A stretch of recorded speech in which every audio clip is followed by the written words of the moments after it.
Assalamualaikum warahmatullahi wabarakatuh. Om Swastiastu, Namo Buddhaya dan Salam Kebajikan. Saya Faris Banisya Putra dari kelompok 8 kelas AK5A akan menyampaikan atau memaparkan analisis PSAP 12 dengan judul Memahami Laporan Operasional dalam Akuntansi Sektor Publik. Baik, dilanjut untuk apa saja yang akan saya bahas pada kesempatan kali ini. Yang pertama yaitu ada konsep akuntansi berbasis akrual dan perbandingannya dengan basis kas. Lalu dilanjut dengan tujuan dan ruang lingkup PSAP 12. Kemudian manfaat informasi laporan operasional. Selanjutnya struktur laporan operasional sesuai PSAP 12. Lalu ada prinsip pengakuan pos-pos LO. Selanjutnya relevansi laporan operasional. Lalu ada contoh penyajian laporan operasional untuk DKI Jakarta tahun 2024. Lalu dilanjut tantangan umum implementasi akrual, dan yang terakhir kami tutup dengan kesimpulan. Konsep akuntansi berbasis akrual dan perbandingannya dengan basis kas. Dalam laporan operasional atau LO, pemerintah Indonesia tuh udah mengimplementasikan akuntansi berbasis akrual sesuai dengan pernyataan standar akuntansi pemerintahan atau kita kenal dengan PSAP. Akuntansi berbasis akrual itu mencatat transaksi dengan mengakui pendapatan ketika hak untuk menerima pendapatan itu muncul, serta mengakui beban ketika kewajiban terjadi tanpa memperhatikan penerimaan atau pembayaran kas. Bisa kita lihat tabel perbandingan basis kas dengan basis akrual di layar tersebut. Jadi ketika terjadi penerimaan basis kas itu mengakui pendapatan pada saat diterimanya kas atau bank saja. Sedangkan basis akrual mengakui terjadinya pendapatan tanpa memperhatikan diterima dananya atau tidak. Jadi ketika hak itu timbul untuk mengakui pendapatan, maka itu sudah dicatat sebagai pendapatan untuk di basis akrual. Sedangkan untuk transaksi pengeluaran sendiri basis kas, biaya diakui pada saat dibayar kas. Jadi ketika ada pengeluaran kas itu dicatat di situ. Berbeda dengan basis akrual, biaya-biaya tersebut diakui tanpa melihat kas itu keluar atau tidak. Jadi mencatat ketika kewajiban itu sudah timbul. Baik, untuk selanjutnya tujuan dan ruang lingkup PSAP 12. Ya, tujuannya untuk apa sih PSAP 12 ini? Ya, tujuannya yaitu untuk menetapkan dasar-dasar penyajian laporan operasional untuk pemerintah dalam rangka memenuhi tujuan akuntabilitas penyelenggaraan pemerintah sebagaimana yang ditetapkan oleh undang-undang. Lalu pernyataan standar ini tuh berlaku untuk setiap entitas pelaporan dan entitas akuntansi, baik pemerintah pusat maupun pemerintah daerah dalam menyusun laporan operasionalnya.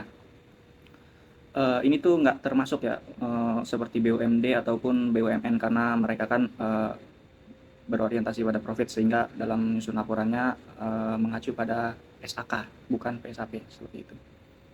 Selanjutnya informasi-informasi dalam laporan operasional ini manfaatnya untuk apa aja sih? Jadi yang pertama itu dari laporan operasional kita bisa melihat besaran beban yang ditanggung oleh pemerintah dalam menjalankan pelayanannya gitu. Lalu yang kedua itu mengenai operasi keuangan secara menyeluruh yang berguna untuk mengevaluasi kinerja pemerintah dalam hal efisiensi, efektivitas, dan kehematan perolehan dan penggunaan sumber daya ekonomi. Lalu yang ketiga yaitu berguna dalam memprediksi pendapatan yang akan diterima untuk mendanai kegiatan pemerintahan pusat dan daerah dalam periode mendatang dengan cara menyajikan laporan secara komparatif. Jadi nanti di laporan LO itu dibandingkan antara tahun ini dan tahun sebelumnya. Jadi kita bisa memprediksi pendapatan-pendapatan yang akan diterima untuk mendanai kegiatan pemerintahan seperti itu. Lalu yang terakhir terkait dengan penurunan ekuitas, jadi bila defisit, dan peningkatan ekuitas bila terjadi surplus. Ini ada kaitannya juga untuk mengevaluasi kinerja pemerintah. Nah, bisa kita lihat ya kalau terjadi defisit itu karena apa dan surplus karena apa. Jadi nanti bisa dibuat kebijakan yang sesuai dengan keadaan yang sekarang. Baik, ini merupakan struktur PSAP yang sesuai dengan PSAP 12. Jadi di dalamnya itu mencakup beberapa pos. Itu bisa kita lihat, yang pertama ada pendapatan, ada beban, ada surplus atau defisit dari kegiatan operasi, ada kegiatan non operasional, ada kegiatan surplus atau defisit sebelum pos luar biasa, ada pos luar biasa, dan terakhir ada surplus atau defisit LO. Kemudian prinsip pengakuan pos-pos LO atau laporan operasional kita bahas satu persatu. Yang pertama itu untuk pendapatan LO. Karena laporan operasional ini menggunakan basis akrual, makanya pendapatan itu diakui saat timbulnya hak atas pendapatan. Dan yang kedua, diakui pada saat pendapatan tersebut direalisasikan, yaitu ketika adanya aliran masuk sumber daya ekonomi, yaitu kas itu sendiri.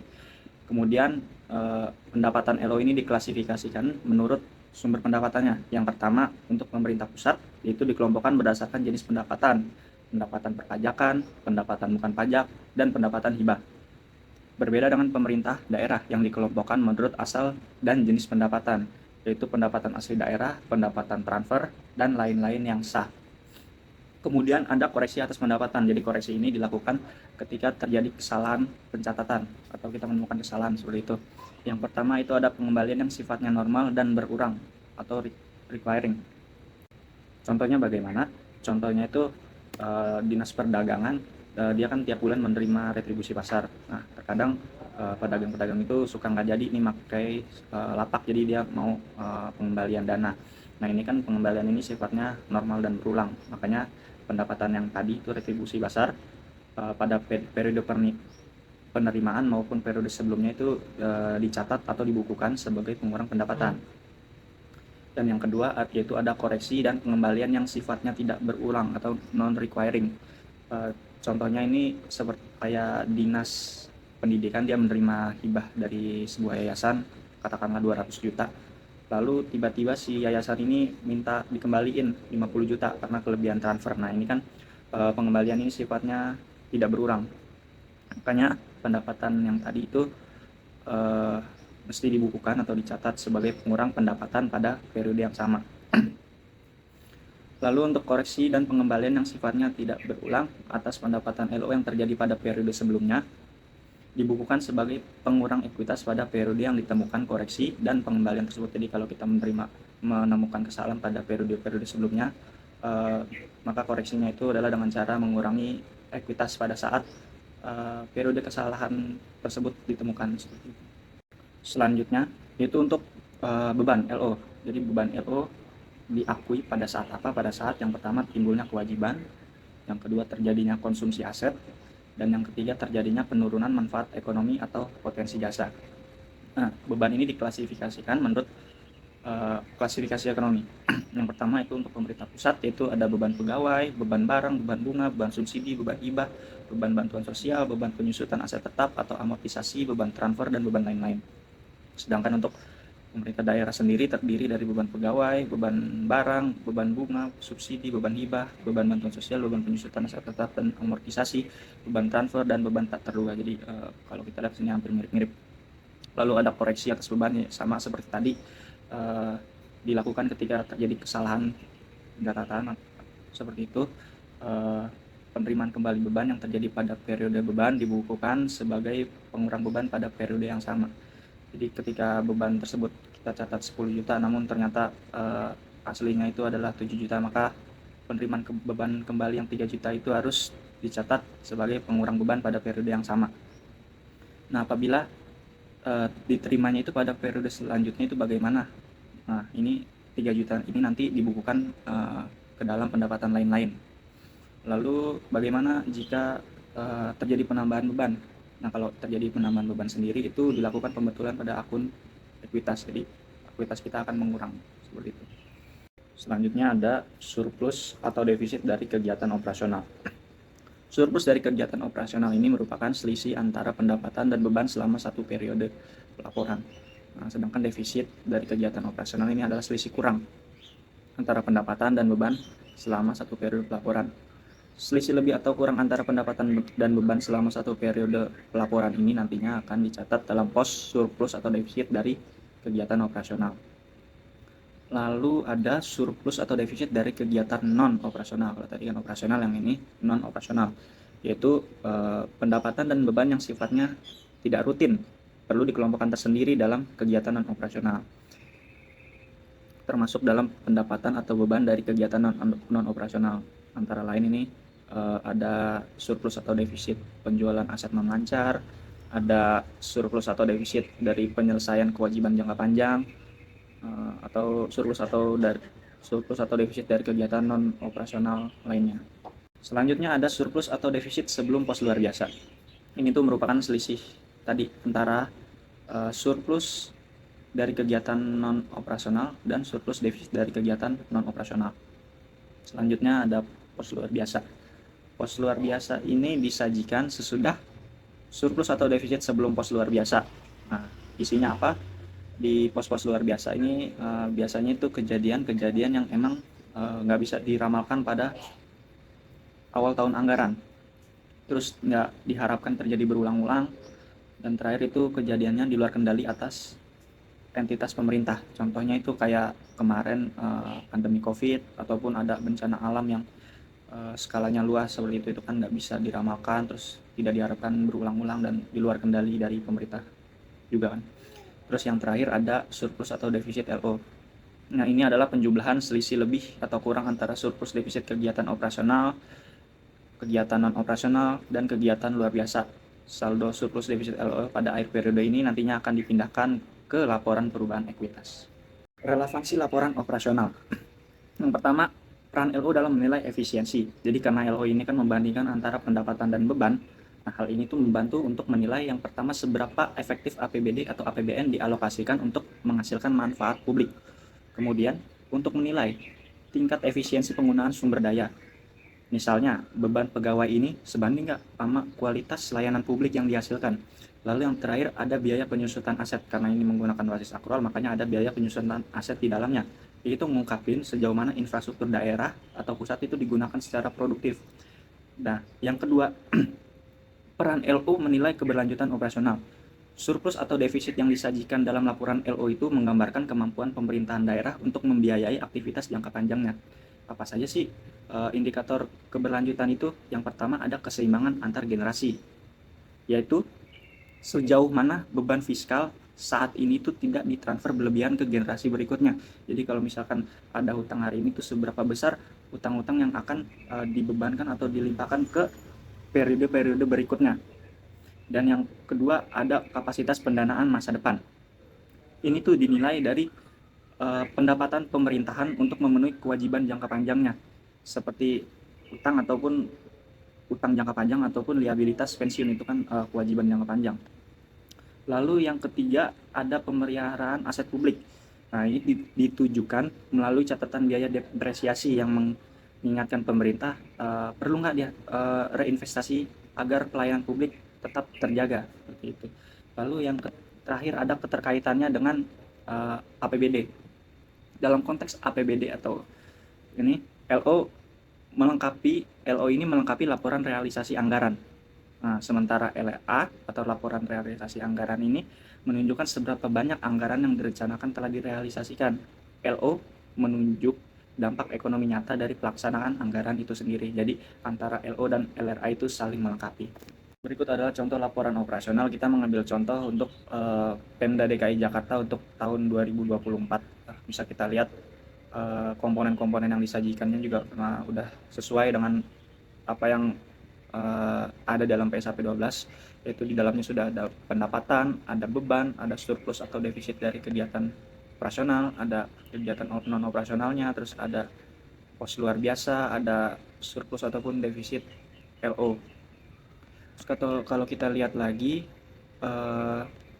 di tahun 2024 ini Pemda DKI mengalami surplus ya sebesar 30 triliun 653 miliar sekian. Dan walaupun surplus ternyata terjadi penurunan dari tahun sebelumnya tahun 2023 sebesar 4 triliun 611 miliar sekian, sehingga kalau kita lihat dari persentasenya terjadi penurunan sekitar 13,08%. Jadi secara umum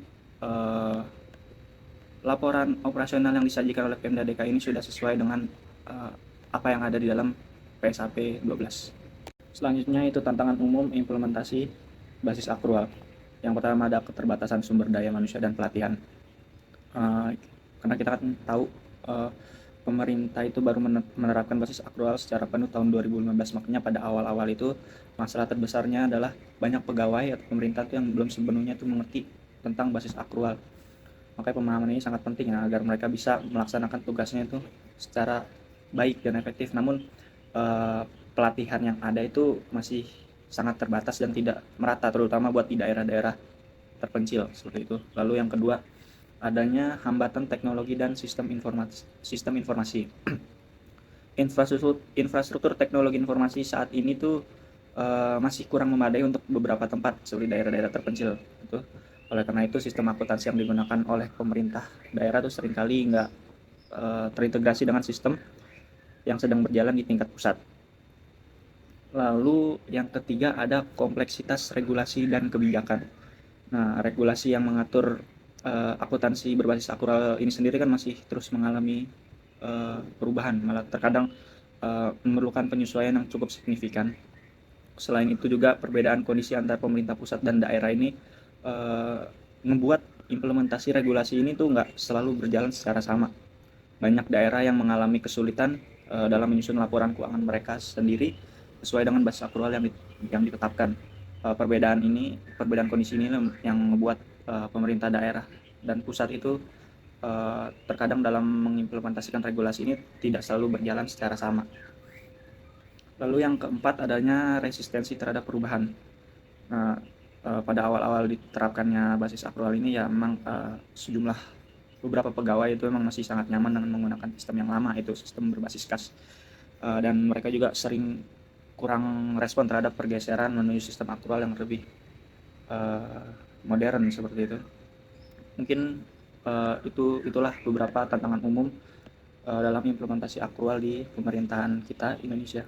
Baik, kesimpulan pada presentasi saya kali ini yaitu pernyataan standar akuntansi pemerintahan atau PSAP 12 tentang laporan operasional itu merupakan pedoman penting bagi akuntansi sektor publik untuk memperkuat transparansi, akuntabilitas, dan tata kelola pemerintahan. Dengan basis akrual, pendapatan dan beban diakui saat hak dan kewajiban timbul, sehingga laporan tidak hanya mencerminkan arus kas, tetapi juga kondisi ekonomi yang lebih utuh. Implementasi pada LO Provinsi DKI Jakarta tahun 2024 sudah menunjukkan kesesuaiannya dengan PSAP 12, menjadikannya instrumen evaluasi kinerja fiskal, perencanaan anggaran, serta pencapaian manfaat publik. Meski demikian, penerapan akuntansi akrual masih menghadapi beberapa kendala seperti keterbatasan SDM, teknologi, dan resistensi terhadap perubahan. Oleh karena itu, peningkatan kapasitas dan perbaikan sistem perlu dilakukan agar PSAP 12 dapat memberikan manfaat yang optimal bagi pemerintahan yang transparan, akuntabel, dan berkelanjutan. Sekian presentasi yang dapat saya sampaikan kali ini. Mohon maaf apabila ada salah-salah kata. Akhir kata, wassalamualaikum warahmatullahi wabarakatuh.